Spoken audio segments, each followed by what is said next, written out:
Hi friends, എല്ലാവർക്കും ടാക്സിലേക്ക് സ്വാഗതം. ഇന്ന് നമ്മളിവിടെ ഡിസ്കസ് ചെയ്യാൻ പോകുന്നത് 2005 മുതൽ 2021 വരെ കേരള പി എസ് സി ചോദിച്ചിട്ടുള്ള IT ആൻഡ് സൈബർ ലോ എന്ന് പറയുന്ന സെക്ഷനിൽ നിന്നും കേരള പി എസ് സി ചോദിച്ചിട്ടുള്ള ഏകദേശം 500ഓളം മുൻവർഷ ചോദ്യങ്ങളാണ് നമ്മൾ നോക്കാൻ വേണ്ടി പോകുന്നത്. നമുക്കറിയാം, മുൻവർഷ ചോദ്യങ്ങൾക്ക് എന്നും അതിൻ്റേതായിട്ടുള്ള പ്രസക്തിയുണ്ട്.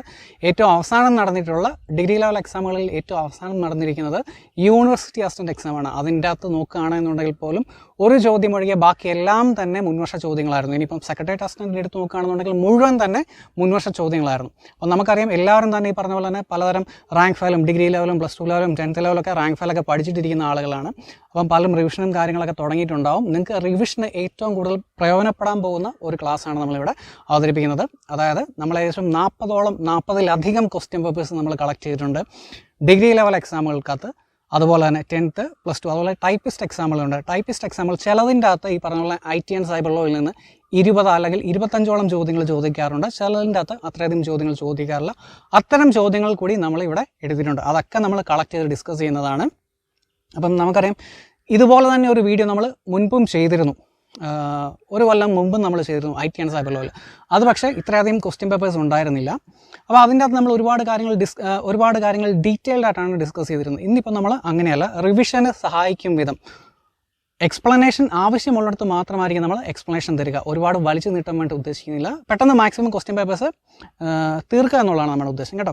അതുകൊണ്ടാണ് നമ്മൾ ആവശ്യമില്ലാതെ ഒരുപാട് എക്സ്പ്ലനേഷൻ കൊടുക്കാൻ നിൽക്കാത്തത്. ഇനിയിപ്പോൾ എക്സ്പ്ലനേഷൻ വേണം എന്നുള്ളവർക്ക് നമ്മുടെ ചാനലിനകത്ത് ഉള്ള മുമ്പുള്ള ചോദ്യമുണ്ടല്ലോ, അതിൻ്റെ അകത്ത് നമ്മൾ ആവശ്യത്തിന് എക്സ്പ്ലനേഷൻ കൊടുത്തിട്ടുണ്ട്. ഈ കാണുന്നതൊക്കെയാണ് കേട്ടോ ക്വസ്റ്റ്യൻ പേപ്പേഴ്സ്, ഇതൊക്കെ തന്നെയാണ്. അപ്പം ഞാൻ പറഞ്ഞിരുന്നല്ലോ, നമ്മൾ നേരത്തെയും ഇതുപോലെ തന്നെ ഒരു വീഡിയോ ചെയ്തിരുന്നു. പക്ഷേ അതിൻ്റെ ഈ പറഞ്ഞ പോലെ തന്നെ PDF ഒരുപാട് പേര് ആവശ്യപ്പെട്ടിരുന്നു. ആ PDF എന്ന് പറഞ്ഞാൽ സ്ലൈഡ് എൻ്റെ കയ്യിലുണ്ടായിരുന്നു. സ്ലൈഡ് മൊത്തം എൻ്റെ കയ്യിൽ നഷ്ടപ്പെട്ടു. ഒരു ഹാർഡ് ഡിസ്ക് ഉണ്ടായിരുന്നു, അത് മൊത്തത്തിൽ നഷ്ടപ്പെട്ടു. 1 by 1 ആയിട്ട് വീണ്ടും ടൈപ്പ് ചെയ്തുകൊണ്ടിരിക്കുകയാണ്. അത് കംപ്ലീറ്റ് ചെയ്ത് കഴിഞ്ഞാൽ ഉടനെ തന്നെ തീർച്ചയായിട്ടും PDF ആയിട്ട് ഇൻസ്റ്റാ മൊബൈലിക്കകത്ത് അവൈലബിൾ ആക്കാം. ആവശ്യമുള്ളവർക്ക് അവിടെ നിന്ന് ഡൗൺലോഡ് ചെയ്തെടുക്കാൻ വേണ്ടി സാധിക്കും.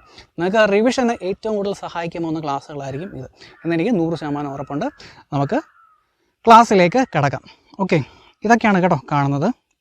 ഈ കാണുന്നതൊക്കെയാണ് നമ്മൾ എടുത്തിരിക്കുന്ന ക്വസ്റ്റ്യൻ പേപ്പേഴ്സ്. ഇനിയും ക്വസ്റ്റ്യൻ പേപ്പേഴ്സ് കളക്ട് ചെയ്തുകൊണ്ടിരിക്കുകയാണ്. നമ്മൾ ഏകദേശം അരമണിക്കൂറിൽ എത്ര ക്വസ്റ്റ്യൻ പേപ്പേഴ്സ് കവർ ചെയ്യുന്നു അവിടെ വെച്ച് നിർത്തും. എന്നിട്ട് നമ്മൾ ബാക്കി അടുത്ത സെക്ഷൻ്റെ അകത്തായിരിക്കും കവർ ചെയ്യുക. അങ്ങനെ കണ്ടിന്യൂസ് ആയിട്ട് അടുപ്പിച്ച് തന്നെ ഉള്ള ദിവസങ്ങൾ ചെയ്ത് തീർക്കാൻ വേണ്ടിയിട്ടാണ് ഉദ്ദേശിക്കുന്നത്. ഓക്കെ, നമുക്ക് ക്ലാസ്സിലേക്ക് കടക്കാം. യൂണിവേഴ്സിറ്റി അസിസ്റ്റൻറ്റ് 2019 0/2024 ചോദിച്ചിട്ടുള്ള ചോദ്യമാണ്. കഴിവതും നമ്മൾ ക്വസ്റ്റ്യൻ വായിക്കും, ഓപ്ഷൻസ് വായിക്കില്ല. ക്വസ്റ്റ്യൻസ് വായിച്ചതിന് ശേഷം കറക്റ്റ് ആൻസർ പറഞ്ഞു പോകും. ആ രീതിയിലാണ്. ഇനിയിപ്പം ചിലയിടത്തൊക്കെ നമുക്ക് ഓപ്ഷൻസ് വായിക്കേണ്ടതായിട്ടുണ്ട്. ആ ഒരു സമയത്ത് മാത്രമായിരിക്കും നമ്മൾ ഓപ്ഷൻസ് വായിക്കാം കേട്ടോ. അല്ലെന്നുണ്ടെങ്കിൽ വീഡിയോയുടെ ലെങ്ത് ഒരുപാട് കൂടി പോകും. അതുകൊണ്ടാണ്. നമുക്ക് നോക്കാം. The initial time of registration of A trade mark in India is 4. ഇന്ത്യയിലെ ട്രേഡ് മാർക്കിൻ്റെ രജിസ്ട്രേഷൻ ആദ്യം എത്ര കൊല്ലത്തേക്കാണ് അനുവദിച്ച് കൊടുക്കുക? 10 കൊല്ലത്തേക്കാണ് കേട്ടോ. The initial time of registration of A trade mark in India is about 10 years. ചില രാജ്യങ്ങളിൽ അത് 15 കൊല്ലമാണ്. പക്ഷേ നമ്മുടെ ഇന്ത്യയിൽ അത് വെറും 10 കൊല്ലത്തേക്കാണ്. Which among the following statement are true about registers inside a CPU? രജിസ്റ്ററിൻ്റെ ഉള്ളിൽ CPUവിൻ്റെ ഉള്ളിലിരിക്കുന്ന മെമ്മറിയാണ് രജിസ്റ്റേഴ്സ്. രജിസ്റ്റേഴ്സിനെ പറ്റി 2 സ്റ്റേറ്റ്മെൻറ്റ് തന്നിട്ടുണ്ട്. അത് വായിച്ച് നോക്കണം. വായിച്ച് നോക്കിയതിന് ശേഷം ആൻസർ ചെയ്യണം. ഓപ്ഷൻസ് ഒക്കെ കൃത്യമായിട്ട് തന്നെ വായിക്കുക. ഇതിൻ്റെ ആൻസർ ഏതാണ്? ഇതിൻ്റെ answer option B is true എന്നുള്ളതാണ് കേട്ടോ. Only option 2 is true. അതായത് registers are volatile. Registers are part of primary memory എന്ന് പറഞ്ഞു കഴിഞ്ഞാൽ തെറ്റാണ്. പ്രൈമറി മെമ്മറി എന്ന് പറഞ്ഞു കഴിയുമ്പോഴത്തേക്ക് നമ്മൾ സാധാരണ പറഞ്ഞാൽ കമ്പ്യൂട്ടറിൻ്റെ ഉള്ളിലുള്ള മെമ്മറി റാമും റോമിനും ആയിരിക്കും നമ്മൾ പ്രൈമറി മെമ്മറി എന്ന് പറയാം. പക്ഷേ ഒരിക്കലും രജിസ്റ്റേഴ്സ് പ്രൈമറി മെമ്മറിക്കകത്ത് പെടില്ല. അത് CPUവിൻ്റെ ഉള്ളിലുള്ള മെമ്മറിയാണ്. അതുതന്നെയാണ് ഏറ്റവും ഫാസ്റ്റായിട്ടുള്ള മെമ്മറിയും രജിസ്റ്റേഴ്സ് തന്നെയാണ്. രജിസ്റ്റേഴ്സിൻ്റെ മാക്സിമം സൈസ് CPUവിൻ്റെ ബിറ്റ് ലെങ്ത് സാധാരണ 32 ബിറ്റ് പ്രോസറുണ്ട്, അല്ലെന്നുണ്ടെങ്കിൽ 64 ബിറ്റ് പ്രോസറുണ്ട്. അപ്പം ഈ പറഞ്ഞ പോലെ തന്നെ രജിസ്റ്റേഴ്സിൻ്റെ ലെങ്ത്തും അത്രേ വരുള്ളൂ. മാക്സിമം 64 ബിറ്റ് വരെയൊക്കെ വരികയുള്ളൂ. The exclusive right granted for an invention. ഒരു ഇൻവെൻഷന് കണ്ടുപിടിച്ച ആൾക്ക്, ഒരു കണ്ടുപിടുത്തം നടത്തിയ ആൾക്ക് നൽകുന്ന റൈറ്റ് ഏതാണ്? ഓപ്ഷൻസ് വായിച്ചു നോക്കുക. കോപ്പിറൈറ്റ് ആണോ, പേറ്റൻ്റ് ആണോ, ട്രേഡ് മാർക്കാണോ, ഇൻഡസ്ട്രിയൽ ഡിസൈൻ ആണോ? ഇവിടെ ഇതിൻ്റെ ആൻസർ പേറ്റൻ്റ് ആണ് കേട്ടോ. ഒരു കണ്ടുപിടുത്തം കണ്ടുപിടിച്ച ആൾക്ക്, എന്തെങ്കിലും ഒരു പ്രോബ്ലത്തിന് സൊല്യൂഷൻ കണ്ടുപിടിച്ച ആൾക്ക് നമ്മൾ നൽകുന്ന റൈറ്റ് ആണ് ഏത്? പേറ്റൻ്റ് എന്നറിയപ്പെടുക. കോപ്പിറൈറ്റ് എന്ന് പറഞ്ഞു കഴിയുമ്പോഴത്തേക്ക് എന്താണ്? കോപ്പിറൈറ്റ് എന്ന് പറഞ്ഞു കഴിയുമ്പോഴത്തേക്ക് ഏതെങ്കിലും റൈറ്റിങ്സിന്, മിക്കപ്പോഴും ഏതെങ്കിലും റൈറ്റിങ്സിന് നമ്മൾ കൊടുക്കുന്ന ആധികാരികതയാണ്, അല്ലെന്നുണ്ടെങ്കിൽ റൈറ്റാണ്, നമ്മൾ കോപ്പി റൈറ്റ് എന്ന് പറയും. അത് അതേ രീതിയിൽ തന്നെ റീപ്രൊഡ്യൂസ് ചെയ്യാൻ പാടില്ല, ഫോട്ടോസ്റ്റാറ്റ് എടുക്കാൻ പാടില്ല, അതൊക്കെയാണ് കോപ്പി റൈറ്റിൻ്റെ അകത്ത് വരിക. ഇനിയിപ്പോൾ അതുപോലെ ട്രേഡ് മാർക്ക് എന്ന് പറഞ്ഞു കഴിയുമ്പോഴത്തേക്ക് ഏതെങ്കിലും ഒരു കമ്പനിയുടെ ഐഡൻറ്റിറ്റി വെളിപ്പെടുത്തുന്ന ലോഗോ, അതൊക്കെ നമ്മൾ ട്രേഡ് മാർക്കായിട്ട് രജിസ്റ്റർ ചെയ്യാറുണ്ട്. അതിനകത്ത് ഫോണ്ട്, കളർ, സൈസ് എല്ലാം തന്നെ ഇമ്പോർട്ടൻ്റ് ആണ്. അതൊന്നും അതേപടി മറ്റൊരു കമ്പനിക്കോ വ്യക്തിക്കോ കോപ്പി ചെയ്യാൻ പാടുള്ളതല്ല. ഇനിയിപ്പോൾ ഇൻഡസ്ട്രിയൽ ഡിസൈൻ എന്ന് പറഞ്ഞു കഴിയുമ്പോഴത്തേക്ക് നമുക്കറിയാം, ഇപ്പോൾ മൊബൈൽ ഫോൺ അല്ലെന്നുണ്ടെങ്കിൽ കാറ്, അതൊക്കെ എന്ന് പറഞ്ഞാൽ മാസ് പ്രൊഡക്ഷനാണ് അല്ലേ. ഇപ്പം കാറിൻ്റെ അകത്ത് സ്വിഫ്റ്റ് എന്ന് പറയുന്ന കമ്പനി മാസ് പ്രൊഡക്ഷനാണ്. അതിൻ്റെ ആ ഒരു എസ്തെറ്റിക്സും ഡിസൈനും വേറൊരു കമ്പനി അതേപടി കോപ്പി ചെയ്യാൻ പാടില്ല. നമുക്കറിയാം ഈ പറഞ്ഞ കാറെന്ന് പറഞ്ഞാൽ എന്താണ്, ഏത് കമ്പനിക്ക് ആർക്ക് വേണമെന്നുണ്ടെങ്കിലും കാർ ഇറക്കാം. പക്ഷേ സ്വിഫ്റ്റ് എന്ന് പറയുന്ന ഡിസൈൻ അതേപടി, അതിൻ്റെ ഹെഡ്ലൈറ്റ്, ടൈലൈറ്റ് തുടങ്ങിയ കാര്യങ്ങളെല്ലാം അതേപടി കോപ്പി ചെയ്ത് വെക്കാൻ വേണ്ടി പാടില്ല. അതാണ് ഇൻഡസ്ട്രിയൽ റൈറ്റിൻ്റെ അകത്ത് വരുന്ന കാര്യങ്ങളാണ് അതൊക്കെ. ഓക്കെ, ഇവിടെ നമ്മുടെ ചോദ്യത്തിൻ്റെ ആൻസർ എന്താണ്? പേറ്റൻ്റ് ആണ്. An amendment to the Indian IT act was passed by the parliament. ഏത് വർഷമാണ് IT ആക്ട് അമെൻമെൻറ്റ് ചെയ്തത്? 2008 നമുക്കറിയാം. IT ആക്ട് ഇന്ത്യയിൽ നിലവിൽ വരുന്നത് എന്നായിരുന്നു? 2000 ആയിരുന്നു അല്ലേ. 2000 ഒക്ടോബർ 17 ആയിരുന്നു. അതുപോലെ തന്നെ ഈ 2008 നടത്തിയ അമെൻമെൻ്റ് ഉണ്ടല്ലോ, അത് നിലവിൽ വരുന്നത് 2009 2009 ഒക്ടോബർ 27 ആ ഒരു അമെൻമെൻറ്റ് നിലവിൽ വരുന്നത് കേട്ടോ. അതുപോലെ which section of Indian IT act was invalidated by Supreme Court of India? Supreme Court of India അടുത്തിടയ്ക്ക് ഇൻവാൾഡേറ്റ് ചെയ്ത ആർട്ടിക്കിൾ ഏതാണ്? ഏത് സെക്ഷനാണ്? ഓപ്ഷൻസ് നോക്കുക. ഇവിടെ ആൻസർ സെക്ഷൻ 66A ആണ് കേട്ടോ. Sending offensive message through electronic media എന്നുള്ളതാണ്. അതായത് ഒരാളെ ഡിഫൈം ചെയ്യുന്ന, അല്ലെന്നുണ്ടെങ്കിൽ അപകീർത്തിപ്പെടുത്തുന്ന മെസ്സേജസ് സോഷ്യൽ മീഡിയയോ, ഈ പറഞ്ഞ ഫേസ്ബുക്ക്, വാട്സപ്പ്, ട്വിറ്റർ തുടങ്ങിയ കാര്യങ്ങൾ കൂടി പ്രചരിപ്പിക്കാൻ വേണ്ടി പാടില്ല. അല്ലെങ്കിൽ അതൊക്കെ സൈബർ ബുള്ളിങ് ആണ്. അതുകൊണ്ട് അപ്പം അതായത് ഇത്തരം കാര്യങ്ങൾ ഒരു നിയമമായി കഴിഞ്ഞാൽ അത് ആളുകളുടെ ഫ്രീഡം ഓഫ് സ്പീച്ചിനെ ഹനിക്കുമെന്ന് കാണിച്ചുകൊണ്ട് സുപ്രീം കോടതി ആ ഒരു ആർട്ടിക്കിൾ, ആ ഒരു സെക്ഷൻ, IT ആൻഡ് സൈബർ ലോയ്ക്കകത്തുള്ള ആ ഒരു സെക്ഷൻ ക്യാൻസൽ ചെയ്യുകയുണ്ടായി. അതായിരുന്നു ചോദ്യം കേട്ടോ. സെക്ഷൻ 66A ആണ്. ഒരുപാട് തവണ ചോദിച്ച് കണ്ടിട്ടുണ്ട്. ഒരു ഇമ്പോർട്ടൻറ്റ് ചോദ്യം കൂടിയാണ് സെക്ഷൻ 66A. അപ്പം ABCD 66 ABCDEF ഇവയൊക്കെ പഠിക്കാൻ വേണ്ടിയിട്ട് സ്ഥിരം ചോദിക്കുന്നതാണ്. നമുക്കൊരു കോഡുണ്ട്. കോഡെന്നല്ല, നമ്മൾ കാണാപ്പാടം ഒന്നും പഠിക്കേണ്ട, ഒരു ഈസി ആയിട്ടുള്ളൊരു മെത്തേഡുണ്ട്. അത് നമ്മൾ ചെയ്തിട്ടുണ്ട്. അത് നല്ല റെസ്പോൺസാണ് കിട്ടിയിരിക്കുന്നത്. അതിൻ്റെ ലിങ്ക് നമ്മൾ വീഡിയോയുടെ ഡിസ്ക്രിപ്ഷനകത്ത് ഇടാം. ആവശ്യമുള്ളവർക്ക് അത് നോക്കി പഠിക്കാം. നിങ്ങൾ 2 തവണ കണ്ടിട്ടുണ്ടെന്നുണ്ടെങ്കിൽ അത് മറക്കില്ല, ഞാൻ ഉറപ്പുതരാം. അതുപോലെ തന്നെ attempting to acquire user name, password etcetera by claiming as the original website of a popular website is known as. Question വായിച്ചു നോക്കുക. ഇതിൻ്റെ ആൻസർ എന്താണ്? ഫിഷിംഗ് ആണ് കേട്ടോ. ഫിഷിംഗ് അതായത് നമുക്കിപ്പോൾ അടുത്തിടയ്ക്ക് നമ്മളെല്ലാവരും ഈ ഫിഷിംഗ് എന്ന് പറയുന്ന സാധനം കണ്ടിട്ടുണ്ടാകും. കാരണം നമുക്കിപ്പോൾ വാട്സപ്പിലും ഫേസ്ബുക്കിലൊക്കെ ഫോർവേഡ് ചെയ്ത് കിട്ടും. ആമസോണിൻ്റെ ലിങ്ക്, ആമസോണിൻ്റെ തന്നെ എന്ന് തോന്നുന്ന, ആമസോണിൻ്റെ ഒഫീഷ്യൽ ലിങ്ക് എന്ന് തോന്നുന്ന രീതിയിലുള്ള ലിങ്ക്, അതിൽ നമ്മൾ ക്ലിക്ക് ചെയ്ത് കഴിഞ്ഞാൽ നമുക്ക് എന്തൊക്കെ ഓഫറോ കാര്യങ്ങളൊക്കെ ഉണ്ടെന്നുള്ള രീതിയിലാണ് നമുക്കത് ഫോർവേഡ് ചെയ്ത് കിട്ടുന്നത്. പക്ഷേ അതിൻ്റെ ഡൊമൈൻ നെയിം നോക്കിക്കഴിഞ്ഞാൽ നമുക്ക് മനസ്സിലാവും .comന് പകരം അല്ലെങ്കിൽ .co .in പകരം XYZ ABC അങ്ങനെ നമ്മൾ ഇതേവരെ കേട്ടിട്ടില്ലാത്ത ഡൊമൈൻ നെയിമുകളാണ്. ഈ അബദ്ധവശാലെങ്കിൽ നമ്മൾ ഈ ലിങ്കിൽ കയറി ക്ലിക്ക് ചെയ്യുകയാണെന്നുണ്ടെങ്കിൽ ഇത് ഫിഷിംഗ് വെബ്സൈറ്റിലേക്ക് ലീഡ് ചെയ്യുകയും ഒരുപക്ഷെ നമ്മുടെ Gmail ID പാസ്വേഡൊക്കെ അവർ ചോദിക്കും. നമ്മൾ എൻ്റർ കൊടുത്തിട്ടുണ്ട് എന്നുണ്ടെങ്കിൽ നമ്മുടെ ഇമ്പോർട്ടൻറ്റ് ക്രെഡൻഷ്യൽസ് എല്ലാം അവിടെ കയ്യിൽ ചെല്ലുകയും നമ്മുടെ സിസ്റ്റം ഹാക്കായി പോകാനുള്ള ചാൻസ് ഒക്കെ ഉണ്ട്. സിസ്റ്റമോ ഫോണോ ഒക്കെ ഹാക്കായി പോകാനുള്ള ചാൻസ് ഉണ്ട്. അപ്പോൾ അത്തരം ലിങ്കുകൾ സൂക്ഷിക്കണം. നമ്മുടെ ആവശ്യമില്ലാതെ ഫോർവേഡ് ചെയ്ത് വരുന്ന ലിങ്കുകൾ കയറി ക്ലിക്ക് ചെയ്യരുത്. ക്ലിക്ക് ചെയ്ത് കഴിഞ്ഞാൽ തന്നെ അവർ വല്ല Gmail ID പാസ്വേഡോ ചോദിച്ചിട്ടുണ്ട് എന്നുണ്ടെങ്കിൽ ഒരു കാരണവശാൽ ടൈപ്പ് ചെയ്ത് കൊടുക്കരുത്. ഹൂ ഈസ് നോൺ ആസ് അല്ലെങ്കിൽ who is considered as the father of internet? ഇൻ്റർനെറ്റിൻ്റെ പിതാവ് എന്നറിയപ്പെടുന്ന ആരാണ്?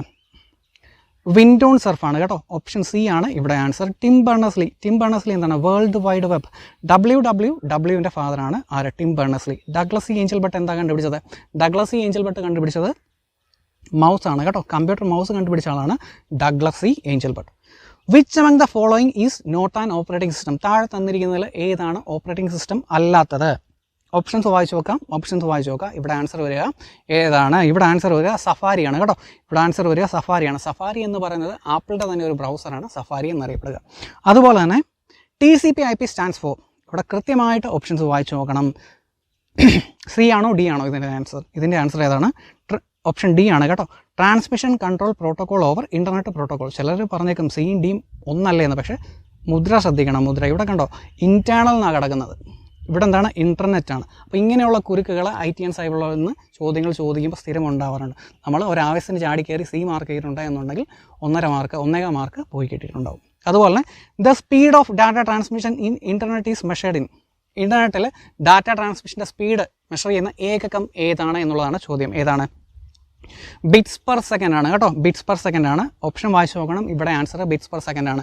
ബിറ്റ്സ് പെർ സെക്കൻഡ് അല്ലെന്നുണ്ടെങ്കിൽ ബാൻഡ് വിഡ്ത്ത്, അതുമല്ല എന്നുണ്ടെങ്കിൽ ബോർഡ് റേറ്റ് എന്നൊക്കെ പറഞ്ഞു കഴിഞ്ഞാൽ സെയിം തന്നെയാണ്. ഇൻ്റർനെറ്റിലെ ഡാറ്റ ട്രാൻസ്മിഷൻ്റെ സ്പീഡ് പറയുന്ന ഏകങ്ങളാണ് ഇവയെല്ലാം തന്നെ. അടുത്ത ക്വസ്റ്റ്യൻ പേപ്പറിലേക്ക് കിടക്കുകയാണ്. രണ്ടാമത്തെ ക്വസ്റ്റ്യൻ പേപ്പർ 2017 ചോദിച്ചതാണ്. അതായത് എംപ്ലോയ്മെൻറ്റ് ഓഫീസർ അതുമല്ല എന്നുണ്ടെങ്കിൽ അസിസ്റ്റൻറ്റ് ജയിലർ 2017 നടന്ന എക്സാം ക്വസ്റ്റ്യൻ പേപ്പറാണ്. 057. 1 nibble ഈക്വൽസ് ക്ലാസിക് ചോദ്യമാണ്. ഒരുപാട് തവണ ചോദിച്ചിട്ടുണ്ട്. ഏതാണ് 1 nibble ഈക്വൽ ടു 4 ബിറ്റ് ആണ്. ഒരു ബൈറ്റ് എന്ന് പറഞ്ഞു കഴിഞ്ഞാൽ 8 ബിറ്റാണ് അല്ലേ, 8 ബിറ്റാണ്. അതുപോലെ 1 nibble എന്ന് പറഞ്ഞു കഴിഞ്ഞാൽ 4 ബിറ്റാണ്. Sleep in computer refers to, ഒരു കമ്പ്യൂട്ടർ സ്ലീപ്പ് എന്ന് പറഞ്ഞു കഴിഞ്ഞാൽ എന്താണ് ഉദ്ദേശിക്കുന്നത്? ഓപ്ഷൻ കൃത്യമായിട്ട് വായിച്ച് നോക്കണം. ഓപ്ഷൻ വായിച്ച് നോക്കാം. ഏതാണ് ഇതിൻ്റെ ആൻസർ? ഓപ്ഷൻ ഡി ആണ് കേട്ടോ. Shut down the computer without closing the running application. Run ചെയ്തുകൊണ്ടിരിക്കുന്ന ആപ്ലിക്കേഷൻ ക്ലോസ് ചെയ്യാതെ കമ്പ്യൂട്ടർ ഷട്ട് ഡൗൺ ചെയ്യുന്നതിനായിരിക്കും നമ്മൾ എന്ത് പറയുക? സ്ലീപ്പ് എന്ന് പറയാം. To process data computer use, ഒരു ഡാറ്റ പ്രോസസ്സ് ചെയ്യാൻ വേണ്ടിയിട്ട് കമ്പ്യൂട്ടർ ഉപയോഗിക്കുന്ന ഭാഷ ഏതാണ് ആ ഭാഷയ്ക്ക് കമ്പ്യൂട്ടറിന് മനസ്സിലാവുന്ന ഏക ഭാഷ ഏതാണ്? മെഷീൻ ലാംഗ്വേജ് ആണ്.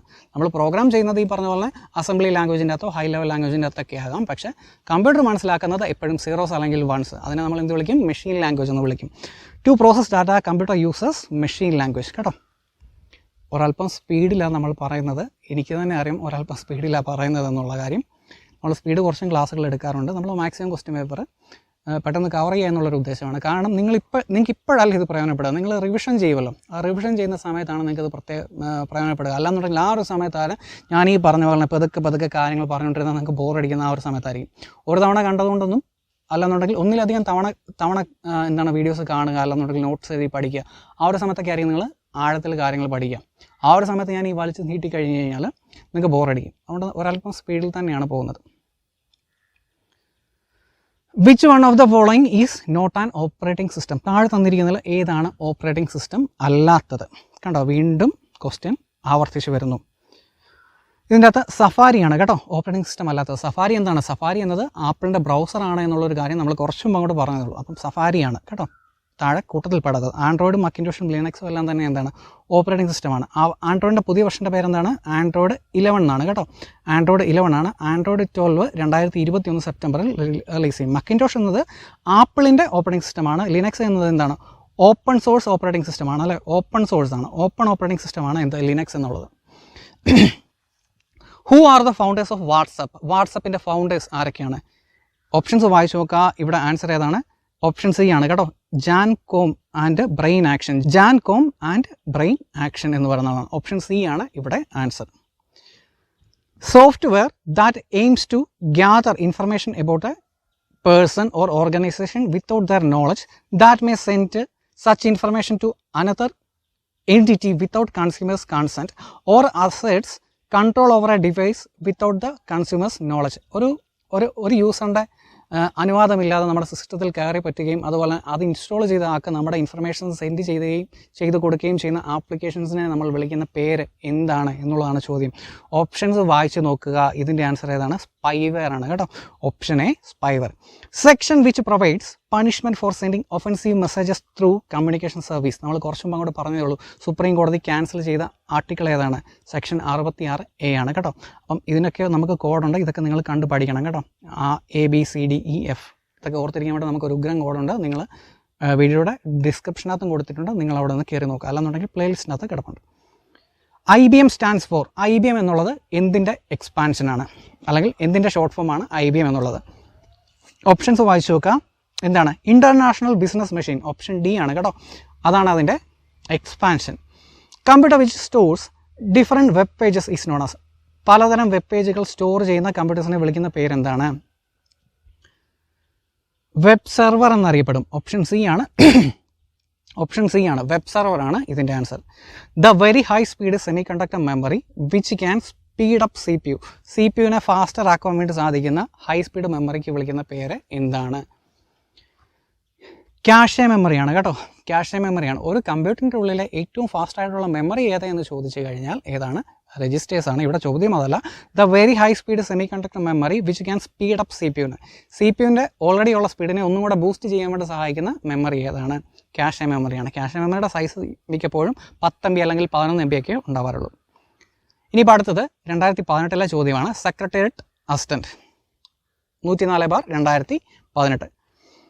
ഇതിൻ്റെ അകത്ത് ചോദിച്ചിരിക്കുന്ന എല്ലാ ചോദ്യങ്ങളും തന്നെ പ്രീവിയസ് ഇയർ ചോദ്യങ്ങളാണ് കേട്ടോ. അതായത് in computer logical operations are performed by, കമ്പ്യൂട്ടറിലെ ലോജിക്കൽ ഓപ്പറേഷൻസ് പെർഫോം ചെയ്യുന്ന ആളെ വിളിക്കുന്ന പേരെന്താണ്? ALU എന്നാണ്, arithmetic and logical unit. Dash is a volatile memory. താഴെ തന്നിരിക്കുന്നതിൽ ഏതാണ് വോളറ്റൈൽ മെമ്മറി ആയിരിക്കുന്നത്? ഓപ്ഷൻസ് വായിച്ച് നോക്കാം. ഏതാണ് ഇതിൻ്റെ ആൻസർ? ഓപ്ഷൻ സി ആണ് കേട്ടോ. SRAMും ഡൈനാമിക് റാമും. സ്റ്റാറ്റിക് റാമും ഡൈനാമിക് റാമും എന്തിന് എക്സാമ്പിളാണ്? Volatile memory. വോളറ്റൈൽ മെമ്മറി എന്ന് പറഞ്ഞാൽ എന്താണ്? കറണ്ട് പോയി കഴിഞ്ഞാൽ അതിലെ ഇൻഫർമേഷൻസ് നഷ്ടപ്പെടുന്ന മെമ്മറീസിനെ നമ്മൾ വിളിക്കുന്ന പേരായിരിക്കും വോളറ്റൈൽ മെമ്മറി. ഇനിയിപ്പം കറണ്ട് പോകുമ്പോൾ ഇൻഫർമേഷൻ നഷ്ടപ്പെടുന്നില്ല എന്നുണ്ടെങ്കിൽ അത് non volatile memory. Which protocol is used in World Wide Web? World Wide വെബിൽ നമ്മൾ ഉപയോഗിക്കുന്ന പ്രോട്ടോക്കോളിൻ്റെ പേരെന്താണ്? ഈ ഒരു ചോദ്യം PSC ക്യാൻസൽ ചെയ്യുകയുണ്ടായത്. കാരണം IP എന്നുള്ളതും HTTP എന്നുള്ളതും നമ്മൾ ഇൻ്റർനെറ്റിൻ്റെ അകത്ത് ഉപയോഗിക്കുന്ന കോമൺലി ഉപയോഗിക്കുന്ന പ്രോട്ടോകോൾസാണ്. സാധാരണ ഇൻ്റർനെറ്റ് വർക്ക് ചെയ്യുന്നത് IP പ്രോട്ടോക്കോളാണ്. HTTPയും ഉണ്ട്. HTTPയുടെ ഹെൽപ്പും കൂടെ വേണം. അതുകൊണ്ടായിരിക്കാം കേരള PSC ഒരു ചോദ്യം ക്യാൻസൽ ചെയ്തത്. IP ആണ് കുറച്ചും കൂടെ കറക്റ്റ് ആവുന്ന ആൻസർ. എക്സ്പാൻഷൻ ഓഫ് GUI എന്ന് പറഞ്ഞു കഴിഞ്ഞാൽ എന്താണ്? ഓപ്ഷൻസ് വായിച്ച് നോക്കാം. Graphical user interface. Option B ആണ് കേട്ടോ answer. IC chips are used in which generation of computer? ഏത് ജനറേഷൻ ഓഫ് കമ്പ്യൂട്ടറിലാണ് നമ്മൾ IC ചിപ്സ് ഉപയോഗിച്ചത്? തേർഡ് ജനറേഷൻ ആണ് കേട്ടോ, third generation. Microsoft power point is an example of, എന്തിന് എക്സാമ്പിൾ ആണ്? Options നോക്കുക. ആപ്ലിക്കേഷൻ സോഫ്റ്റ്വെയർ, അതുമല്ല എന്നുണ്ടെങ്കിൽ പ്രൊപ്രൈറ്ററി സോഫ്റ്റ്വെയർ എന്ന് പറയും. മൈക്രോസോഫ്റ്റിൻ്റെ ആപ്ലിക്കേഷൻസ് എല്ലാം തന്നെ പ്രൊപ്രൈറ്ററി സോഫ്റ്റ്വെയർ ആണ്. കാരണം ഓപ്പൺ സോഴ്സ് സോഫ്റ്റ്വെയർ ഉണ്ട്, പ്രൊപ്രൈറ്ററി സോഫ്റ്റ്വെയർ ഉണ്ട്, അതുപോലെ ഫ്രീ സോഫ്റ്റ്വെയർ ഉണ്ട്, ഷെയർവെയർ ഉണ്ട്. അപ്പം മൈക്രോസോഫ്റ്റിൻ്റെ പവർ പോയിൻ്റ് എന്ന് പറഞ്ഞു കഴിഞ്ഞാൽ നമ്മൾ കാശ് കൊടുത്ത് പർച്ചേസ് ചെയ്യണം. പർച്ചേസ് ചെയ്ത് കഴിയുമ്പോഴത്തേക്ക് നമുക്ക് ലിമിറ്റഡ് ആയിട്ടുള്ള അധികാരങ്ങൾ തന്നിട്ടുണ്ടാവും. അത് നമുക്ക് നമ്മുടെ സിസ്റ്റത്തിനകത്ത് ഉപയോഗിക്കാനും നമ്മുടെ ആവശ്യാനുസരണം ഉപയോഗിക്കാനുള്ള റൈറ്റ് തന്നിട്ടുണ്ടാകും. എന്നാൽ അത് വേറെ ആൾക്ക് ഷെയർ ചെയ്യാനുള്ള അധികാരം ഉണ്ടാവില്ല. അല്ലാന്നുണ്ടെങ്കിൽ ഇതിൻ്റെ കോഡുകൾ എഡിറ്റ് ചെയ്യാനും വേറെ വെർഷനാക്കി ഇറക്കാനുള്ള അധികാരങ്ങളൊന്നും നമുക്കില്ല. അത്തരം കാശ് കൊടുത്ത് അധികാരം നേടി ഉപയോഗിക്കുന്ന സോഫ്റ്റ്വെയറുകളായിരിക്കും നമ്മൾ പ്രൊപ്രൈറ്ററി സോഫ്റ്റ്വെയർ എന്ന് പറയാം. അതിന് ബദലായിട്ടുള്ളതാണ് ഓപ്പൺ സോഴ്സ് സോഫ്റ്റ്വെയറുകൾ. ലിനക്സിൻ്റെ അകത്തൊക്കെ ഉപയോഗിക്കുന്നത് മിക്കതും ഓപ്പൺ സോഫ്റ്റ്വെയറുകളാണ്. Website is a collection of. Kerala PSCയുടെ ആൻസർ ഏതാണെന്ന് പറയാം. ഓപ്ഷൻസ് വായിച്ച് നോക്കുക. ഇതിൻ്റെ ആൻസർ ഏതാണ്? PSCയുടെ ആൻസർ ഓപ്ഷൻ D ആണ് കേട്ടോ. ബോത്ത് A ആൻഡ് B ആണ്. Website is a collection of both A and B എന്നുള്ളതാണ് കേരള PSCയുടെ answer. Website is a collection of web pages എന്ന് നിങ്ങൾ പലയിടത്തും കണ്ടിട്ടുണ്ടാകും. ഇവിടെ പക്ഷേ വെബ് പേജസ് ഒന്നും തന്നിട്ടുണ്ടായിരുന്നില്ല, വെബ് പേജ് എന്നേ തന്നിട്ടുണ്ടായിരുന്നുള്ളൂ. അതുപോലെ വെബ് പേജ് ഉണ്ട്, HTML ഉണ്ട്. വെബ് പേജസ് എന്നില്ലാത്തത് കൊണ്ടാവാം അവർ option A and B select ചെയ്തത്. സാധാരണ വെബ് പേജ് എന്ന് പറഞ്ഞു കഴിയുമ്പോഴത്തേക്ക് ഈ പറഞ്ഞ പോലെ തന്നെ അതിനകത്ത് HTML ലിങ്കും കാര്യങ്ങളൊക്കെ ഉണ്ടാവും. അതുപോലെ JPEG ഫയൽ, ഇമേജ് ഫയൽ അവയൊക്കെ ഉണ്ടാകാം. കേരള PSCയുടെ ആൻസർ ഏതാണ്? വെബ് പേജ് ആൻഡ് HTML ആണ് കേട്ടോ. Web page and HTML page. Bing is a dash. Bing എന്ന് പറയുന്നത് എന്താണ്? ബിങ് എന്ന് പറയുന്നത് ഒരു സെർച്ച് എഞ്ചിനാണ് കേട്ടോ. Option B search engine. Moving from one web page to another web page is known as. ഒരു പേജിൽ നിന്ന് മറ്റൊരു വെബ് പേജിലേക്ക് മൂവ് ചെയ്യുന്ന ആ ഒരു പ്രോസസ്സ് അറിയപ്പെടുന്ന പേര് എന്താണ്? ബ്രൗസിംഗ് എന്നറിയപ്പെടും. ബ്രൗസിംഗ് അഥവാ സർഫിങ് എന്നറിയപ്പെടും. Which of the following come under cyber crime? Cyber ക്രൈമിൻ്റെ ഉള്ളിൽ വരുന്നത് എന്താണ്? ഇതിൻ്റെ അകത്ത് ഈ ഒരു ചോദ്യം PSC ക്യാൻസൽ ചെയ്യുകയാണ് ഉണ്ടായത്. കാരണം ഈ പറഞ്ഞ പോലെ തന്നെ പോണോഗ്രഫിയും പ്ലേഗറിസവും IPR ഒക്കെ നമുക്ക് വേണമെന്നുണ്ടെങ്കിൽ സൈബർ ക്രൈമിൻ്റെ ഉള്ളിൽ പെടുത്താവുന്നതാണ്. അതുകൊണ്ടാണ് ഇത് ക്യാൻസൽ ചെയ്തത്. IPR എന്ന് പറഞ്ഞാൽ എന്താണ്? Intellectual property right. ഈ പറഞ്ഞ പോലെ തന്നെ പാട്ടുകളുണ്ട്. ഈ പറഞ്ഞ പാട്ടുകൾക്ക് ചിലർ റോയൽറ്റി ആവശ്യപ്പെടാറുണ്ട്. പാട്ടുകൾക്ക് ഇപ്പം ഇളയരാജയുടെ കേസ് കുറച്ച് ഫേമസ് ആയിട്ടുള്ള കേസാണ്, എല്ലാവരും അറിഞ്ഞിട്ടുണ്ടാവും. അദ്ദേഹത്തിൻ്റെ പാട്ട് വേറെ ഏതെങ്കിലും കൺസേർട്ടിലോ എവിടെയെങ്കിലും ഉപയോഗിക്കുകയാണെന്നുണ്ടെങ്കിൽ അദ്ദേഹത്തിന് റോയൽറ്റി കൊടുക്കണം എന്നൊക്കെ പറഞ്ഞിട്ട് അദ്ദേഹം ഒരു കേസ് ഫയൽ ചെയ്തിരുന്നു. അതായത് ആർട്ടിസ്റ്റിക് വർക്കുകൾ, പ്രത്യേകിച്ച് മ്യൂസിക് അങ്ങനെയുള്ള ക്രിയേറ്റീവ് വർക്കുകൾക്ക് നമുക്ക് അതിൻ്റെ ഒറിജിനൽ ക്രിയേറ്റർക്ക് റോയൽറ്റി നൽകാം. അങ്ങനെയുള്ള റോയൽറ്റി നൽകണമെന്ന് നിയമമുണ്ട്. അതിനെ നമ്മൾ വിളിക്കുന്ന പേരാണ് IPR എന്ന് വിളിക്കും, ഇൻ്റലക്ച്വൽ പ്രോപ്പർട്ടി റൈറ്റ്. കോപ്പിറൈറ്റ് എന്ന് പറയുമ്പോഴത്തേക്ക് എന്തായിരുന്നു? കോപ്പിറൈറ്റ് ലിറ്റററി വർക്കാണ്, എഴുത്തുകുത്തിനാണ്. എഴുത്തും കാര്യങ്ങൾക്കും നമ്മൾ റൈറ്റ് വെക്കുന്നതാണ് കോപ്പിറൈറ്റ് എന്ന് പറയുന്നത്. ഇത് ആർട്ടിസ്റ്റിക് വർക്ക്, മ്യൂസിക് ആവാം, മ്യൂസിക്കൽ ഇൻസ്ട്രുമെൻ്റ് ആവാം, കമ്പോസിങ് ആവാം, തുടങ്ങിയ കാര്യങ്ങൾ അവയ്ക്ക് നമ്മൾ റൈറ്റ് വെക്കുന്നതാണ് IPR എന്ന് പറയാം. പ്ലേഗറിസം എന്ന് പറഞ്ഞു കഴിഞ്ഞാൽ ഇൻ്റർനെറ്റിൽ ഒരേ കണ്ടന്റ് തന്നെ വേറെ ആളുടെ പേരുകളിൽ വേറെ ടൈറ്റിൽ ഒരേ കാര്യം തന്നെ കോപ്പി ചെയ്ത് പേസ്റ്റ് ചെയ്ത് ആളുകൾ ആഡ് റവന്യൂ ഉണ്ടാക്കുന്നുണ്ട്. അപ്പോൾ അതിനെ തടയാൻ വേണ്ടി ഒരുപാട് സോഫ്റ്റ്വെയറുകളുണ്ട്. പ്ലേഗറിസം ചെക്കർ എന്നൊക്കെ പറഞ്ഞിട്ടുള്ള സോഫ്റ്റ്വെയറുകളുണ്ട്. അപ്പോൾ അങ്ങനെ ഒരേ കണ്ടന്റ് തന്നെ വെബ്സൈറ്റിൽ വീണ്ടും കോപ്പി ചെയ്ത് പേസ്റ്റ് ചെയ്യുന്ന ആ ഒരു പ്രോസസ്സിനെയാണ് നമ്മൾ പ്ലേഗറിസം എന്ന് വിളിക്കുക. ഇത് നമ്മൾ പ്രയോജനപ്പെടുത്തുന്നത് പലപ്പോഴും പ്രൊജക്റ്റ് റിപ്പോർട്ടുകളൊക്കെ സബ്മിറ്റ് ചെയ്യുന്ന സമയത്ത് പ്ലേഗറിസം ചെക്ക് ചെയ്തതിന് ശേഷമാണ് പലപ്പോഴും പ്രൊജക്റ്റും ഡിഗ്രിക്കൊക്കെ പഠിക്കുന്ന സമയത്ത് പ്രൊജക്റ്റ് ഉണ്ടല്ലോ, അത് അവർ അക്സെപ്റ്റ് ചെയ്യുന്നത്, നമ്മുടെ ഗൈഡുകൾ അക്സെപ്റ്റ് ചെയ്യുന്നതിന് മുമ്പ് അവർ പ്ലേഗറിസം ചെക്കർ വെച്ചിട്ട് ചെക്ക് ചെയ്യും. അവർ നമ്മുടെ കയ്യിൽ നിന്ന് സോഫ്റ്റ് കോപ്പി ആവശ്യപ്പെടും. എന്നിട്ട് ഈ പറയുന്ന പ്ലേഗറിസം ചെക്കറിനകത്ത് ചെക്ക് ചെയ്ത് നോക്കും. അതിനുശേഷം എന്തെങ്കിലും എറേഴ്സ് അല്ലെങ്കിൽ കറക്ഷൻസ് ഉണ്ടെന്നുണ്ടെങ്കിൽ നീ ഇന്നടത്തുനിന്ന് കോപ്പി ചെയ്താണ്, അതൊക്കെ ഒന്ന് മാറ്റിക്കൊണ്ട് വരാമെന്നൊക്കെ പറയും. അപ്പോൾ അതാണ് പ്ലേഗറിസം ചെക്ക് എന്ന് പറയും. അതുപോലെ പോണോഗ്രാഫി തീർച്ചയായിട്ടും ക്രൈമാണ്. സെക്ഷൻ 67 കേട്ടോ. പ്രീവിയസ് ഇയർ ചോദ്യം കൂടിയാണ്. സെക്ഷൻ 67. അതുപോലെ ഇതിപ്പോൾ ഏറ്റവും പുതിയ ക്വസ്റ്റ്യൻ പേപ്പേഴ്സാണ്. അതായത് +2 ലെവൽ എക്സാം സ്റ്റേജ് 2 അതിൻ്റെ ക്വസ്റ്റ്യൻ പേപ്പറാണ്. സിമ്പിൾ ക്വസ്റ്റ്യൻസ് ആയിരുന്നു. കമ്പ്യൂട്ടറിൽ ഉപയോഗിക്കുന്ന ഏറ്റവും വേഗതയേറിയ മെമ്മറി ഏതാണ്? മെമ്മറി ടെസ്റ്റാണ്. താഴെ പറയുന്നതിൽ ഏതാണ് കമ്പ്യൂട്ടറിലേക്ക് ഡാറ്റ ഇൻപുട്ട് ചെയ്യുവാൻ ഉപയോഗിക്കുന്ന ഉപകരണം? താഴെ തന്നിരിക്കുന്നത് ഇൻപുട്ട് ഏതാണ്? ബയോമെട്രിക് സെൻസറാണ്. പ്ലോട്ടർ എന്ന് പറഞ്ഞാൽ എന്താണ്? പ്ലോട്ടർ എന്ന് പറഞ്ഞു കഴിഞ്ഞാൽ പ്രിൻ്റർ തന്നെയാണ്. ഹൈ ക്വാളിറ്റി ഇമേജസ് പ്രൊഡ്യൂസ് ചെയ്യാൻ വേണ്ടി സാധിക്കുന്ന പ്രിൻ്ററിനെ ആയിരിക്കും നമ്മൾ പ്ലോട്ടർ എന്ന് വിളിക്കുക. വിക്കീസ് എന്നതുകൊണ്ട് ഉദ്ദേശിക്കുന്നത് ഏതാണ്? എന്താണ്? തന്നിരിക്കുന്നതിൽ അല്പമെങ്കിലും മാച്ച് ആവുന്നത് സോഷ്യൽ മീഡിയ ആണ്. കേരള പി സിയുടെ കീം അത് തന്നെയായിരുന്നു. സോഷ്യൽ മീഡിയ എന്നുള്ളതായിരുന്നു കേരള പി സിയുടെ ആൻസർ. കാരണം വിക്കീസ് എന്ന് പറഞ്ഞാൽ എന്താണ്? ഒരു എൻസൈക്ലോപീഡിയ, ഒരു ഓൺലൈൻ എൻസൈക്ലോപീഡിയ ആണല്ലേ. അതിലേക്ക് കണ്ടൻറ്റ് കോൺട്രിബ്യൂട്ട് ചെയ്യുന്നത് ഒരു കമ്മ്യൂണിറ്റിയാണ് അല്ലെന്നുണ്ടെങ്കിൽ സോഷ്യൽ വർക്ക് പോലെ തന്നെ കുറേയധികം ആളുകൾ ചേർന്നിട്ട് കോൺട്രിബ്യൂട്ട് ചെയ്യാൻ വേണ്ടിയൊക്കെ സാധിക്കും. വിക്കിപീഡിയക്കകത്ത് ഇൻഡിവിജ്വൽ പേജസ് അറിയപ്പെടുന്ന പേരാണ് വിക്കീസ് എന്നുള്ളത്. അപ്പോൾ ഒരല്പമെങ്കിലും മാച്ച് ആവുന്നത് എന്താണ്? സോഷ്യൽ മീഡിയ ആണ്. സോഷ്യൽ ആക്ടിവിറ്റിയുടെ ഭാഗമായിട്ടാണ് ഇതിൻ്റെ അകത്ത് എന്താണ് കണ്ടൻറ്റുകൾ ക്രിയേറ്റ് ചെയ്യപ്പെടുന്നത്. ആളുകൾക്ക് വേണമെന്നുണ്ടെങ്കിൽ ഇതിൽ കണ്ടൻറ്റ് എഡിറ്റ് ചെയ്യാനുള്ള അധികാരമുണ്ട്. അറിയപ്പെടുന്ന ഒരു സെർച്ച് എഞ്ചിൻ എന്താണ്? ബിങ് ആണ് കേട്ടോ. Search engine. ബാക്കിയെല്ലാം എന്താണ്? ബ്രൗസേഴ്സാണ്. ബിങ് വളരെ ഇമ്പോർട്ടൻറ്റ് ചോദ്യമാണ്. PSCക്ക് വളരെ ഇഷ്ടപ്പെട്ട ആളാണ് ബിങ്. അതുപോലെ ഒരു നെറ്റ്വർക്കിലുള്ള ഉപകരണങ്ങളുടെ അകലത്തെ അടിസ്ഥാനപ്പെടുത്തിക്കൊണ്ട് നിർമ്മിക്കാവുന്ന ഏറ്റവും ചെറിയ നെറ്റ്വർക്കിനെ വിളിക്കുന്ന പേരാണ് പാൻ അഥവാ പേഴ്സണൽ ഏരിയ നെറ്റ്വർക്ക് എന്ന് പറയും. Personal area network. ഇപ്പം നമുക്കറിയാം നമ്മുടെ സ്മാർട്ട് ഫോണുമായിട്ട് നമ്മുടെ വാച്ച് കണക്ട് ചെയ്യാം, സ്മാർട്ട് വാച്ച് കണക്ട് ചെയ്യാം. ഇനിയിപ്പോൾ അതുപോലെ ഹെഡ്സെറ്റ് കണക്ട് ചെയ്യാം. ഇനിയിപ്പോൾ ഗൂഗിൾ ഗ്ലാസ് ആണെന്നുണ്ടെങ്കിൽ ഗൂഗിൾ ഗ്ലാസ് കണക്ട് ചെയ്യാം. ഇതെല്ലാം കൂടെ എന്താണ് നമ്മുടെ മൊബൈലുമായിട്ട് കണക്റ്റായി ബ്ലൂടൂത്ത് വെച്ചിട്ട് നമ്മൾ ചെറിയൊരു നെറ്റ്വർക്ക് ഉണ്ടാക്കിയെടുത്തു. ആ ഒരു നെറ്റ്വർക്കിനെ നമ്മൾ വിളിക്കുന്ന പേരായിരിക്കും എന്ത്? പാൻ. ബ്ലൂടൂത്തിൻ്റെ റേഞ്ച് അറിയാമല്ലോ, മാക്സിമം പോയി കഴിഞ്ഞാൽ 10 അല്ലെങ്കിൽ 20 മീറ്റർ. ആ ഒരു റേഞ്ചിനുള്ളിൽ നിൽക്കുന്ന ഏറ്റവും ചെറിയ നെറ്റ്വർക്കാണ് എന്ത്? പാൻ എന്ന് പറയും. Personal area network. ഏറ്റവും കൂടുതൽ ഡാറ്റ സൂക്ഷിക്കുവാൻ പറ്റിയ ഒപ്റ്റിക്കൽ സ്റ്റോറേജ് ഉപകരണം? സിമ്പിൾ ക്വസ്റ്റ്യൻ ആയിരുന്നു, പക്ഷേ ചോദ്യം നേരെ ചൊവ്വേ വായിക്കാത്ത ആളുകളെല്ലാം ഹാർഡ് ഡിസ്ക് മാർക്ക് ചെയ്യും. ഇതിൻ്റെ ആൻസർ എന്താണ്? ബ്ലൂറേ DVD ആണ് കേട്ടോ. ബ്ലൂറേ DVD ആണ്. ഒരു ബ്ലൂറേ DVDയുടെ കപ്പാസിറ്റി എത്രയാണ്? 7.8 GB ആണ് കേട്ടോ. ഒരു നോർമൽ ബ്ലൂറേ DVDയുടെ കപ്പാസിറ്റി മാക്സിമം 25 GB വരെ ആകാം. ഒരു DVDയുടെ കപ്പാസിറ്റി എത്രയാണ്? 4.7 GB ആണ് കേട്ടോ. ഒരു 4.7 GB ആണ്. ഇനിയിപ്പോൾ ഫ്ലോപ്പി ആണെന്നുണ്ടെങ്കിൽ 1.44 MB ആണ്. 1.44 MB ആണ് ഫ്ലോപ്പി. ചിത്രങ്ങൾ വരയ്ക്കാൻ ഉപയോഗിക്കുന്ന ഒരു സ്വതന്ത്ര സോഫ്റ്റ്വെയർ ആണ് എൻ്റെ ജിംപ് എന്നറിയപ്പെടുക കേട്ടോ. ജിംപ്. ജി എന്ന് പറഞ്ഞാൽ ഗ്നു. ലിനക്സിനെ വിളിക്കുന്ന ഒരു പേരാണ് ഗ്നു ഇമേജ് മാനിപ്പുലേഷൻ പ്രോഗ്രാം എന്നുള്ളതാണ് ജിംപ്. ഫോട്ടോഷോപ്പിന് ബദലായിട്ടുള്ള ഒരു ഓപ്പൺ സോഴ്സ് സോഫ്റ്റ്വെയർ ആണ് ജിംപ്. സഫാരി ഏത് വിഭാഗത്തിൽപ്പെടുന്ന സോഫ്റ്റ്വെയർ ആണ്? സഫാരി എന്നത് എന്താണ്? ബ്രൗസറാണ്. സഫാരിയെ പറ്റി ഇപ്പോൾ എത്ര ചോദ്യങ്ങളായി. സഫാരി എന്നത് എന്താണ്? അതൊരു ബ്രൗസറാണ് കേട്ടോ. താഴെ പറയുന്നവയിൽ നെറ്റ്വർക്ക് ആക്രമണത്തെ തടയുവാൻ ഉപയോഗിക്കാത്തത് ഏത് എന്നുള്ളതാണ് ചോദ്യം. അപ്പോൾ ഓപ്ഷൻസ് ഒന്ന് വായിച്ചു നോക്കാം. ഇതിൻ്റെ ആൻസർ ഏതാണ്? കമ്പ്യൂട്ടർ ഇടയ്ക്കിടയ്ക്ക് ഡീഫ്രാഗ്മെൻറ്റ് ചെയ്യുക എന്നുള്ളതാണ് നെറ്റ്വർക്ക് ആക്രമണത്തെ തടയാൻ വേണ്ടി ഉപയോഗിക്കാത്തത്. ബാക്കിയെല്ലാം തന്നെ നമ്മൾ ഉപയോഗിക്കുന്നതാണ്. അപ്പോൾ എന്താണ് ഡീഫ്രാഗ്മെൻറ്റ് എന്ന് പറഞ്ഞു കഴിയുമ്പോഴത്തേക്ക് കമ്പ്യൂട്ടറിൽ പ്രത്യേകിച്ചും ഹാർഡ് ഡിസ്കിൻ്റെ അകത്ത് സ്റ്റോർ ചെയ്തിരിക്കുന്ന ഫയലുകളെ നമ്മൾ കൃത്യമായിട്ട് അടുക്കി പെറുക്കി വൃത്തിയാക്കി വെക്കുന്നതിനെയായിരിക്കും നമ്മൾ ഡീഫ്രാഗ്മെൻറ്റേഷൻ എന്ന് വിളിക്കുക. ഡീഫ്രാഗ്മെൻറ്റ് എന്ന് പറഞ്ഞു കഴിഞ്ഞാൽ പലതരം സോഫ്റ്റ്വെയർ ഉണ്ട്. ഓപ്പറേറ്റിംഗ് സിസ്റ്റത്തിൻ്റെ തന്നെ പലതരം സോഫ്റ്റ്വെയറുകളുണ്ട്. യൂട്ടിലിറ്റി സോഫ്റ്റ്വെയർ ആണ്, അല്ലെങ്കിൽ ഒരു യൂട്ടിലിറ്റി ടൂളിൻ്റെ ഉള്ളിൽ വരുന്നതാണ് എന്ത്? ഡീഫ്രാഗ്മെൻറ്റർ എന്ന് പറയാം. ഇപ്പം നമുക്കറിയാം 4.7 GB ഉള്ള ഒരു ഫയൽ നമ്മൾ കോപ്പി ചെയ്തിട്ട് കാണും. ഒരു സിനിമ നമ്മൾ കോപ്പി ചെയ്യാൻ വേണ്ടി നമുക്ക് ഒരു പക്ഷേ 10 അല്ലെങ്കിൽ 15 മിനിറ്റ് എടുത്തേക്കാം. പക്ഷേ ആ ഒരു സെയിം ഫയൽ ഡിലീറ്റ് ചെയ്യാൻ വേണ്ടി നമുക്ക് എടുക്കുന്ന എത്ര മിനിറ്റ് ആയിരിക്കും? മിനിറ്റൊന്നും എടുക്കില്ല.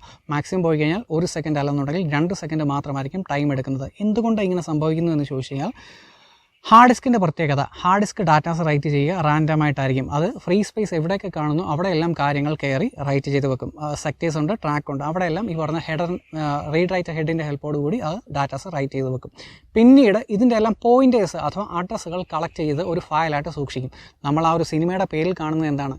അതെന്താണ്? കുറേയധികം പോയിൻറ്റേഴ്സ് അല്ലെന്നുണ്ടെങ്കിൽ അഡ്രസ്സസിൻ്റെ കളക്ഷനാണ്. നമ്മൾ ഡിലീറ്റ് ചെയ്യുമ്പോൾ നഷ്ടപ്പെടുന്നത് ഈ അഡ്രസ്സ് മാത്രമാണ്. ഫയൽ എങ്ങും പോയിട്ടില്ല, ആ ഒരു ഫയൽ അവിടെ തന്നെയുണ്ട്. അതുകൊണ്ട് തന്നെ ഇത് മറ്റാർക്കെങ്കിലും കിട്ടുകയാണെന്നുണ്ടെങ്കിൽ പോയിൻറ്റ്സ് റീകൺസ്ട്രക്റ്റ് ചെയ്യുകയാണെന്നുണ്ടെങ്കിൽ ഡാറ്റാസ് റിക്കവർ ചെയ്തെടുക്കാൻ വേണ്ടി സാധിക്കും. അങ്ങനെയാണ് പലപ്പോഴും നമ്മൾ ഇലക്ട്രോണിക് ഐറ്റംസൊക്കെ ആർക്കെങ്കിലും വിറ്റ് കഴിയുമ്പോഴത്തേക്ക് അവരുടെ ഇമ്പോർട്ടൻ്റ് ഡാറ്റാസ് പല ആളുകളും റിക്കവർ ചെയ്തെടുക്കുന്നത്. എന്തുകൊണ്ടാണ്? കാരണം സാധനമൊന്നും പോയിട്ടില്ല, പോയിൻറ്റേഴ്സ് മാത്രമാണ് പോയിരിക്കുന്നത്, അല്ലാന്നുണ്ടെങ്കിൽ അഡ്രസ്സ് മാത്രമാണ് പോയിരിക്കുന്നത്. അപ്പോൾ ആ ഒരു പ്രോബ്ലം അവോയ്ഡ് ചെയ്യണമെന്നുണ്ടെങ്കിൽ നമ്മൾ എന്താണ് ഈ പറഞ്ഞ പോലെ ഹാർഡ് ഡിസ്ക് മുഴുവൻ വീണ്ടും കുത്തി നിറയ്ക്കണം, അതിനുശേഷം ഡിലീറ്റ് ചെയ്യണം. അങ്ങനെ ഒരു 3-4 തവണ ഡിലീറ്റ് ചെയ്ത് കഴിഞ്ഞാൽ, അല്ലെന്നുണ്ടെങ്കിൽ ഓവർ റൈറ്റിംഗ് നടന്നു കഴിഞ്ഞാൽ പിന്നീട് നമുക്ക് വേണ്ടുന്ന ഡാറ്റ റിക്കവർ ചെയ്തെടുക്കാൻ വേണ്ടി പാടായിരിക്കും. അല്ലാന്നുണ്ടെങ്കിൽ ആ റിക്കവർ ചെയ്തെടുക്കാൻ ശ്രമിക്കുന്ന ആൾക്ക് റിക്കവർ ചെയ്തെടുക്കാൻ വേണ്ടി ഒരല്പം പാടായിരിക്കും. അപ്പം അതാണ് ഈ ചോദ്യത്തിൻ്റെ ആൻസർ. ഏതാണ്? ഓപ്ഷൻ ബി ആണ് കേട്ടോ. കമ്പ്യൂട്ടർ ഇടയ്ക്കിടയ്ക്ക് ഡീഫ്രാഗ്മെൻറ്റ് ചെയ്യുക എന്നുള്ളതാണ്. കമ്പ്യൂട്ടർ പ്രോഗ്രാമിൽ വരുന്ന എറേഴ്സിനെ നമ്മൾ വിളിക്കുന്ന പേരെന്താണ്?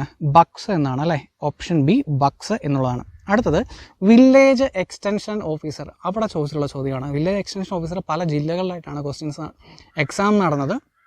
ചില ജില്ലകളിൽ IT ആൻഡ് സൈബറിൽ നിന്ന് ചോദ്യങ്ങൾ ചോദിച്ചു, ചിലയിടത്ത് ചോദിച്ചിട്ടേ ഇല്ല. അപ്പം ചോദിച്ച ജില്ലകളിൽ നിന്നുള്ള ചോദ്യങ്ങളാണ് നമ്മളിവിടെ കളക്ട് ചെയ്ത് ഡിസ്കസ് ചെയ്യാൻ വേണ്ടി പോകുന്നത്. ആദ്യത്തെ ചോദ്യം വളരെ സിമ്പിൾ ചോദ്യങ്ങളായിരുന്നു. താഴെ പറയുന്നവയിൽ കമ്പ്യൂട്ടറിൻ്റെ ഔട്ട്പുട്ട് ഡിവൈസ് ഏതാണ്? എല്ലാവർക്കും അറിയാം ഏതാണ്? പ്രിൻ്ററാണ് അല്ലേ. കമ്പ്യൂട്ടറിൻ്റെ തലച്ചോറ് എന്നറിയപ്പെടുന്നത് എന്താണ്? CPU ആണ്. കമ്പ്യൂട്ടറിൻ്റെ പിതാവ് എന്നറിയപ്പെടുന്നവരാണ് ചാൾസ് ബാബേജ് ആണ് കേട്ടോ. ചാൾസ് ബാബേജ് ആണ്. താഴെ പറയുന്നവയിൽ സ്വതന്ത്ര സോഫ്റ്റ്വെയർ എന്നറിയപ്പെടുന്നത് ഏതാണ്? താഴെ തന്നിരിക്കുന്നതിൽ സ്വതന്ത്ര സോഫ്റ്റ്വെയർ ഏതാണ്? ലിനക്സ് ആണ്. എല്ലാം ഓപ്പറേറ്റിംഗ് സിസ്റ്റമാണ്. വിൻഡോസ് മാത്രമാണ് ഇതിൻ്റെ അകത്ത് ഓപ്പറേറ്റിംഗ് സിസ്റ്റം അല്ലേ. ആപ്പിൾ എന്നത് കമ്പനിയുടെ പേരും ഫേസ്ബുക്ക് എന്നത് സോഷ്യൽ മീഡിയയാണ്. അടുത്ത ജില്ലയിലെ ചോദ്യം, കമ്പ്യൂട്ടറിൻ്റെ മോണിറ്റർ ഒരു ഇൻപുട്ട് ഉപകരണമാണോ ഔട്ട്പുട്ട് ഉപകരണമാണോ? മോണിറ്റർ എന്നത് എന്താണ്? അതൊരു ഔട്ട്പുട്ട് ഡിവൈസ് ആണ് അല്ലേ. അതൊരു ഔട്ട്പുട്ട് ഡിവൈസ് ആണ്. പക്ഷേ ഇപ്പോഴത്തെ മോണിറ്റേഴ്സ്, പുതിയ ലാപ്ടോപ്പിൻ്റെ ഒക്കെ മോണിറ്ററുകൾ എന്താണ്? അതിൻ്റെ അകത്ത് ഇൻപുട്ടും ഔട്ട്പുട്ടും പോസിബിളാണ്. ടച്ച് സ്ക്രീനാണ് വരുന്നത് അല്ലേ.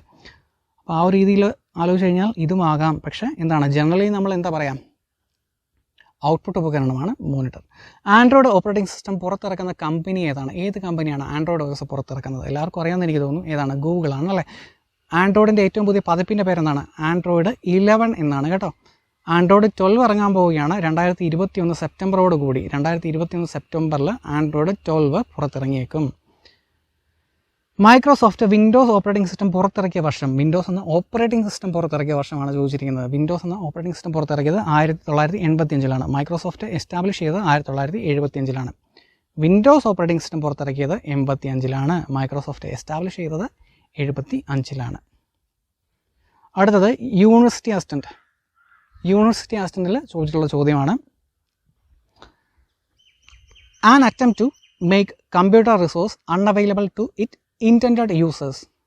അത് ഉദ്ദേശിക്കുന്ന ആൾക്ക് ആ ഒരു സൈറ്റ് ലഭ്യമാകാതിരിക്കുക, അല്ലെന്നുണ്ടെങ്കിൽ അങ്ങനെ ഒരു അവസ്ഥ ഉണ്ടാക്കിയെടുക്കുന്നതിന് പറയുന്ന പേരെന്താണ്? ഡോസ് എന്നറിയപ്പെടും കേട്ടോ. അഥവാ ഡിനൈൽ ഓഫ് സർവീസ് എന്നറിയപ്പെടും. ഡോസ് അറ്റാക്ക് അഥവാ ഡിനൈൽ ഓഫ് സർവീസ് എന്നറിയപ്പെടും. Name the act that governs internet usage in India. ഇന്ത്യയിൽ ഇൻ്റർനെറ്റ് യൂസേജിനെ കൺട്രോൾ ചെയ്യുന്ന ആക്ട് ഏതാണ്? ഓപ്ഷൻസ് വായിച്ചു നോക്കുക. ഇൻഫർമേഷൻ ടെക്നോളജി ആക്ട് 2000 കേട്ടോ. ഓപ്ഷൻ ബി ആണ് ഇവിടെ ആൻസർ. നമുക്കറിയാം IT ആക്ട് ഇന്ത്യയിൽ നിലവിൽ വന്നതെന്നാണ് 2000 ഒക്ടോബർ 17 PQ ആണ്. പ്രീവിയസ് ഒരു ചോദ്യമാണ്. അതുപോലെ തന്നെ 2008 ഒരു അമെൻമെൻറ്റ് നടത്തി. അത് പക്ഷേ നിലവിൽ വന്നതെന്നാണ് 2009 ഒക്ടോബർ 27 10 കൂട്ടിയാൽ മതി. October 27. Who is considered to be the first programmer? ലോകത്തിലെ ഏറ്റവും ആദ്യത്തെ പ്രോഗ്രാമർ എന്ന് കൺസിഡർ ചെയ്യുന്നത് ആരാണ്? ലേഡി അഡാ ലവ്ലേസ് ആണ് കേട്ടോ. ഓപ്ഷൻ എ ആണ് ആൻസർ. നമുക്കറിയാം ചാൾസ് ബാബേജ് ആണ് അനലിറ്റിക്കൽ എഞ്ചിൻ കണ്ടുപിടിച്ചത്. അനലിറ്റിക്കൽ എഞ്ചിനും ഡിഫറൻസ് എഞ്ചിനും കണ്ടുപിടിച്ചത് ചാൾസ് ബാബേജ് ആണ്. ഈ പറഞ്ഞ അനലിറ്റിക്കൽ എഞ്ചിനിൽ അതിൻ്റെ അകത്ത് പ്രോബ്ലം സോൾവ് ചെയ്യാൻ വേണ്ടിയിട്ട് ഇവരുടെ ഡയറിക്കകത്ത് ചെറിയ കുറിപ്പുകൾ എഴുതി വെച്ചിരുന്നു. അതിനെയാണ് ഏറ്റവും ആദ്യത്തെ അൽഗോരിതമായിട്ട് കൺസിഡർ ചെയ്യുന്നത്. പ്രോഗ്രാം അല്ല ആക്ച്വലി, അതൊരു അൽഗോരിതമാണ്. അതാണ് ലോകത്തിലെ ഏറ്റവും ആദ്യത്തെ പ്രോഗ്രാം അല്ലെങ്കിൽ ഏറ്റവും ആദ്യത്തെ അൽഗോരിതമൊക്കെ ആയിട്ട് കൺസിഡർ ചെയ്തു പോകുന്നത് അഡാ ലവ്ലേസിൻ്റെ ഡയറി കുറിപ്പുകളാണ്. അവർ ഈ പറഞ്ഞ അനലിറ്റിക്കൽ എഞ്ചിനകത്ത് ഒരു പ്രോബ്ലം സോൾവ് ചെയ്യാനുള്ള കാര്യങ്ങൾ സ്റ്റെപ്പ് ബൈ സ്റ്റെപ്പ് എഴുതി വെച്ചു. അതാണ് ഏറ്റവും ആദ്യത്തെ പ്രോഗ്രാമായിട്ട് കൺസിഡർ ചെയ്ത് പോരുന്നത് കേട്ടോ. അപ്പോൾ നമ്മൾ 50ഓളം ചോദ്യങ്ങൾ കവർ ചെയ്തിട്ടുണ്ട്. ബാക്കി ചോദ്യങ്ങൾ നമുക്ക് അടുത്ത ദിവസങ്ങളിൽ നോക്കാം. തീർച്ചയായിട്ടും നിങ്ങൾക്ക് ഈ പറഞ്ഞ പോലെ റിവിഷൻ്റെ അകത്തൊക്കെ ഒരുപാട് ഹെൽപ്പ് ചെയ്യുന്ന തന്നെയാണ് കരുതുന്നത്. നമ്മൾ ഒരുപാട് മോഡൽ ക്വസ്റ്റ്യൻസ് ചെയ്യുന്നതിനെക്കാട്ടിലൊക്കെ നിങ്ങൾക്ക് ഈ പറഞ്ഞ പ്രീവിയസ് ഇയർ ചോദ്യങ്ങൾ നോക്കിയിട്ട് പോവുകയാണെന്നുണ്ടെങ്കിൽ തീർച്ചയായിട്ടും നിങ്ങൾക്ക് പ്രയോജനപ്പെടും. അതിപ്പോൾ ഏത് സബ്ജക്റ്റ് ആണെന്നുണ്ടെങ്കിൽ അങ്ങനെ തന്നെ കേട്ടോ. തീർച്ചയായിട്ടും നിങ്ങളുടെ അഭിപ്രായങ്ങളും നിർദ്ദേശങ്ങളും അറിയിക്കുക. അതുപോലെ തന്നെ പ്രയോജനപ്പെടും എന്ന് തോന്നുന്ന ആളുകളെയൊക്കെ ഷെയർ ചെയ്യുക. ചാനൽ ഇതേവരെ സബ്സ്ക്രൈബ് ചെയ്തിട്ടില്ല എന്നുണ്ടെങ്കിൽ ഷെയർ ചെയ്യുക. ഓക്കെ, തീർച്ചയായിട്ടും നിങ്ങളുടെ അഭിപ്രായങ്ങളും നിർദ്ദേശങ്ങളും അറിയിക്കുക. നമുക്ക് ക്ലാസ് അടുത്ത ദിവസം കണ്ടിന്യൂ ചെയ്യാം. Thank you so much for watching.